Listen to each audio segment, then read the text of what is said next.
오늘 우리에게 주신 하나님의 말씀 누가복음 17장 11절로 19절 말씀입니다. 생명샘과 9월 23일 화요일 말씀. 그 아홉은 어디 있느냐? 함께 읽겠습니다. 예수께서 예루살렘으로 가실 때에 사마리아와 갈릴리 사이로 지나가시다가 한 마을에 들어가시니 나병 환자 10명이 예수를 만나 멀리 서서 소리를 높여 이르되 예수 선생님이여 우리를 불쌍히 여기소서 하거늘 보시고 이르시되 가서 제사장들에게 너희 몸을 보이라 하셨더니 그들이 가다가 깨끗함을 받은지라. 그 중에 한 사람이 자기가 나은 것을 보고 큰 소리로 하나님께 영광을 돌리며 돌아와 예수의 발 아래 엎드리어 감사하니 그는 사마리아 사람이라. 예수께서 대답하여 이르시되 10사람이 다 깨끗함을 받지 아니하였느냐? 그 아홉은 어디 있느냐? 이 이방인 외에는 하나님께 영광을 돌리러 돌아온 자가 없느냐 하시고 그에게 이르시되 일어나 가라 내 믿음이 너를 구원하였느니라 하시더라. 아멘. 과거 신학교 때 교수님이 목사님이시기도 하셨기에 과거에 목회를 하시면서 있었던 일을 하나 얘기해 주신 적이 있어요. 당신이 기도를 많이 하고 그래서 한참 전도하고 그러실 때 젊은 때에 그 마을에 어떤 한 사람이 부잣집 한 사람이 죽을 병에 걸렸다라는 거예요. 그래서 그 사람이 교회 다니는 사람이 아니었는데 목사님 자기를 위해서 기도해 달라고 자기의 병을 낫게 되어지면 이 죽을 병이 낫게 되어지면 자기가 교회에 집 한 채를 바치겠다고 그렇게 얘기하더래요. 그래서 뭐 집 한 채가 문제가 아니라 자기가 전도하겠다는 그런 마음도 있고 그리고 극률한 마음도 들어서 그 사람을 위해서 몇 날 며칠을 기도하다가 놀랍게도 그 사람의 죽을 병이 나았다는 거예요. 그런데 이제 교회 나와서 기도하는 가운데 그렇게 병 나음이 있었는데 이 사람이 처음에 너무 기뻐하더니 나중에 슬금슬금 피하더라는 거예요. 왜냐하니 자기가 약속한 게 있으니까 집 한 채를 바치겠다고 했는데 이제 그 집이 아까운 거죠. 병이 낫고 보니까 생각해 보니 그 병이 자기가 죽을 병인 줄 알았는데 이렇게 쉽게 낫게 된 거 보니까 나으려고 해서 나은 거지. 그게 뭐 기도해서 나았겠느냐. 이제 이런 생각을 가졌던가 봐요. 그래서 그 목사님의 얼굴을 슬금슬금 필요하더니 어느 날은 안 보이더라는 거. 이사까지 가버렸다는 거죠. 그러니까 참 안타까운 일이죠. 그 사람이 구원을 받았겠는가 이런 생각을 가져보면 모르겠어요. 그리고 제가 수년 전에 어떤 한 사람을 만나게 됐어요. 알게 됐는데 자주 보게 됐어요. 그래서 이제 저도 전도할 마음에 그 사람에게 이제 얘기를 나눴더니 자기가 과거에는 교회를 다녔다는 거예요. 어떻게 교회를 다니게 됐느냐 했더니 자기 어린 아들이 죽을 병에 걸렸는데 교회 가서 기도원인가 교회를 가서 기도하다가 그 목사님과 함께 기도하다가 나았다는 거예요. 그런데 왜 교회를 안 다니냐? 그랬더니 목구멍이 포도청이라 먹고 사느라 일하느라 나중에는 교회를 못 다니게 돼서 지금까지 그러니까 꽤 오랫동안이죠. 한 뭐 20년 넘게 교회를 안 다니게 된 거죠. 그러니까 엄마가 교회를 안 다니니까 자식도 교회를 안 다니는 거예요. 그래서 그 아들은 뭐 아직 건강한지 어쩐지 모르겠는데 그의 이유는 먹고 사는 게 뭐 해서 아들이 살았는데 그래서 하나님 앞에 감사하고 뭐 처음에 그랬는데 나중에는 뭐 이래저래 해서 교회를 안 다니게 되고 지금은 뭐 예수도 안 믿게 되고 뭐 불교 어쩌고 저쩌고 그런 소리를 늘어놔요. 그게 이제 수년 전에 있었던 일인데 여러분 생각은 어떻습니까? 그 사람이 병 나았다고 구원을 받을까요? 그렇지는 않죠. 병을 낫는다고 해서 어떤 기적이 일어난다고 해서 구원을 얻는 게 아니에요. 이런 사람도 봤어요. 한번 우리 교회에 왔어요. 뭐 얘기를 나누다 보니까 자기는 과거에 그 큰 집회에서 조용기 목사님이나 그 이초성 목사님인가 뭐 이런 분들의 이름을 거론하면서 막 그 잠실 운동장 같은 데서 수만 명이 모이는 곳에서 막 병치유 받고 어떤 사람이 휠체어 타고 목발 짚고 올라가서 목발 집어 던지고 휠체어 집어 던지고 걸어 내려오는 모습도 봤다. 막 이런 얘기도 해요. 그래서 당신은 어떻느냐 했더니 자기는 그건 봤는데 예수는 안 믿는다는 거죠.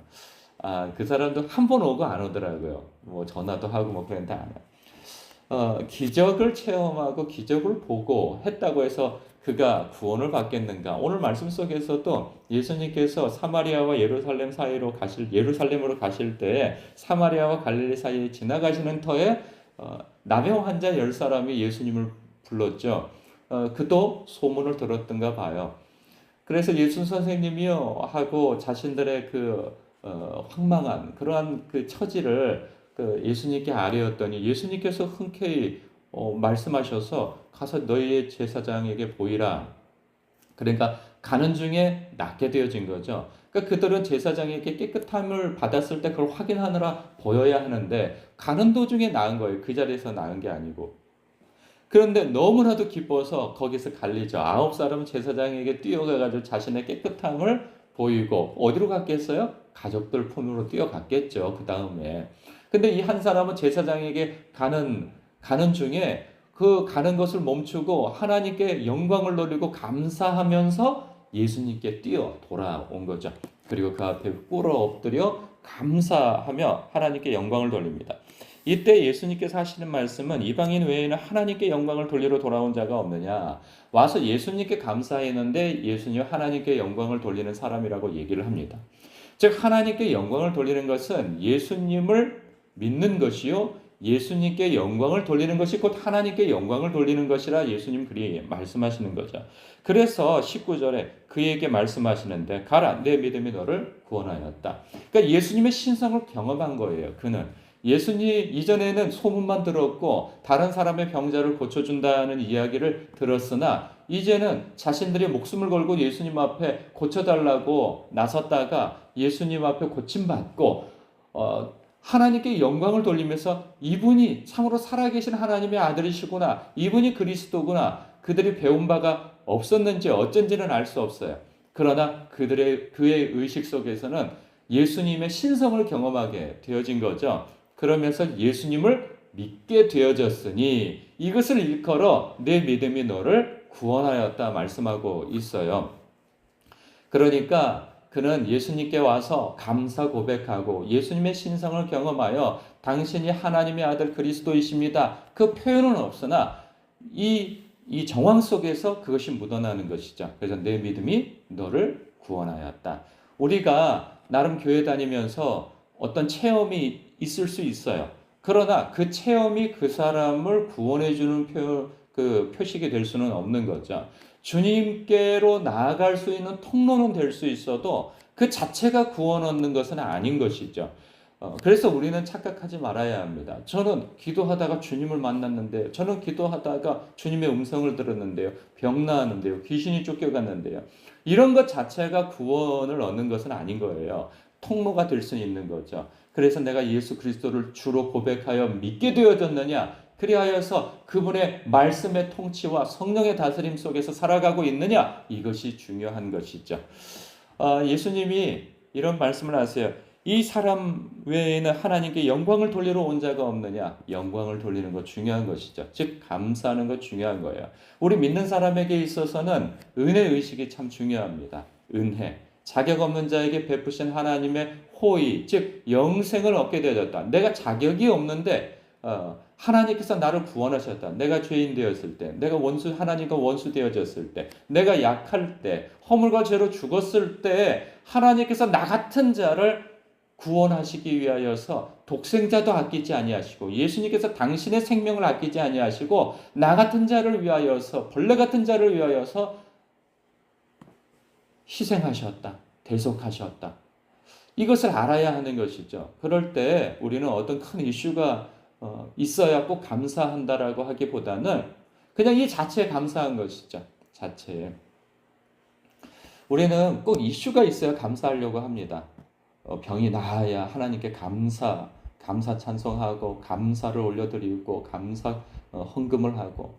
그러나 우리는 이미 존재 자체가 주 안에서 택함 받고 부르심 받고 예배 생활하며 하나님의 자녀와 백성이 되어졌다는 것 자체가 감사해야 하는 것이죠. 우리는 늘 감사밖에 없습니다, 사실. 그래서 오늘도 이 말씀을 대하면서 그래, 내가 나병 환자 같은 자였지 않았겠는가? 그러면서 내가 오늘도 하나님 앞에 은혜 의식을 가지고 하나님께 범사에 감사할 수 있는 그런 마음을 가지고 오늘 숨은 감사 찾기를 하십시오. 사람은 나에게 일어나는 그런 부정적인 일들에 대해서 참 민감합니다. 그것에 대해서는 우리가 예민하게 반응하여서 늘 이거 요구하고 저거 요구하고 이거 불평하고 저거 불평하고 욕구 불만 속에서 눌림 속에서 두려움과 낙담과 별 그런 감정 속에서 충실하게 사는데 놀랍게도 하나님께서 내게 허락하신 것에 대해서 무감한 경우가 많아요. 그래서 저는 그걸 숨은 감사 찾기라고 합니다. 숨은 은혜 찾기. 왜냐하면 감추어져 있어요. 자세히 보지 않으면 이것이 내 삶 속에서 저절로 나오지는 않는단 말이죠. 당연하다고 생각하는 거야. 아유, 내가 구원 얻다 치고, 내가 예수 믿는다 치고, 그리고 이거 감사한다 치고, 그 다음에 뭘 달라, 그 다음에 뭘 있게 해달라, 이런 생각을 갖게 되는 경우가 많아요. 그러나 됐다 치고는 없습니다. 그게 본질이에요. 예수님께서도 제자들에게 그런 말씀하시잖아요. 제자들이 예수님의 명령받고 전도 여행 갔다가 주님의 이름으로 귀신이 쫓겨나고 주님의 이름으로 병자도 고쳐나고 죽은 자도 살아나는 것을 우리가 경험했습니다. 얘들아 너희들이 이름이 생명책에 기록되어져 있는 것을 오히려 기뻐하거라. 그러잖아요. 우리들도 마찬가지예요. 우리가 어떤 삶 속에서 큰 이슈가 있는 것을 하나님 앞에 감사하고 영광 돌려야 합당하겠으나 그러나 그러한 것 이면에 우리의 생명이 생명책에 우리의 이름이 생명책에 기록되어진 것을 감사할 수 있는 그런 은혜 의식을 가질 수 있다면 우리는 잔잔히 부는 요즘에 가을바람 얼마나 좋습니까? 그 가을바람에도 하나님께 감사할 수 있고 높은 하늘 속에 아주 청명한 하늘을 바라보며 주님 하나님의 솜씨는 너무 놀랍습니다. 마치 저를 위해서 이런 것이 다 마련되어져 있는 것 같습니다. 라고 하며 하나님 앞에 감사 고백하며 주님과 연애할 수 있는 아주 좋은 날이에요. 오늘도 그렇게 묵상하시며 하나님께 감사와 영광을 돌리는 하루 되시길 주님의 이름으로 축복합니다. 기도하겠습니다.